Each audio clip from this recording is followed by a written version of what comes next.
ምንም አልተፈጠረም። አንደኛ ነገር ምንም እንደማያደርጋት ነግሮኛል።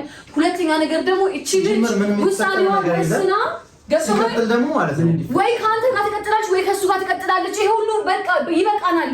በቃ ለዛ ነው እኔ ጊዜ ሰጠኋት። እኔ እኮ ምንም ነገር እርግጠኛ እንድትሆን ነው እኔ ጊዜ ሰጠኋት። ጊዜ ሰጥቻት ሄድኩበት ምክንያት ፐርፐዝ አለኝ። ፍቅሩን ይገልጽላታል። እሺ ካለች ትቀጥላለች፣ እምቢ ካለች ትመጣለች። በቃ እሱን ላውራት ነው የፈለኩትኝ። ፍቅሩን እንዲገልጽላት አንቺ አመቻችሽ ጨራሽ አመቻችሽ አይደለም አመቻችሽ እኔ አንድ ነገር የምፈልገው ይሄ ሁሉ ጫጫታ ይሄ ሁሉ ትርምስ እንዲያበቃ ነው። አንተ ከሆነ የምትፈልገው አንቺ ይሽልሽ ልንገርሽ ሜሮን እሱ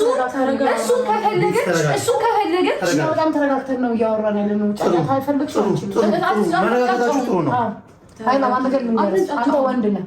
እንደ ወንድ ስሜት አስበው። አንተ ምን አይነት ስሜት ይሰማሃል? በሱ ቦታ ሆነ ራስን አዳምጥ። እኔ እኮ የሷ ፍላጎት ነው አይደል? በቃ ዳውራት ስለፈለኩ ነው ይሄን ፕሮግራም አድርጌ ታውራት። ይቅርታ ይሁን እኔ እስካሁን ድረስ ማለት ነው ከአንተ ጋር ብዙ ተጋጭቻለሁ፣ ብዙ ተጣልቻለሁ፣ ብዙ ደረጃዎች ተዳርሰናል። ገባህ? ግን ምንም አላደርግም። ልክ ነህ። በቃ እኔ አሁን እስከዛሬ የመጣሁበት መንገድ ምን መሰለህ? ጽጌ እንዳለኝ ምን መሰለህ? ነገሮችን ማየት የምፈልገው በራሴ አይን ነበር። ገባህ አይደል? ለእያንዳንዱ ነገሮች ተጠያቂ መሆን ካለብን እና ጽጌ ነው የምንኖረው። እስከዛሬ ከአንተ ጋር ወይም ከቤቲ ጋር ብቻ ላደረኳቸው ነገሮች በሙሉ በጣም ይቅርታ። ጽጌ ህይወት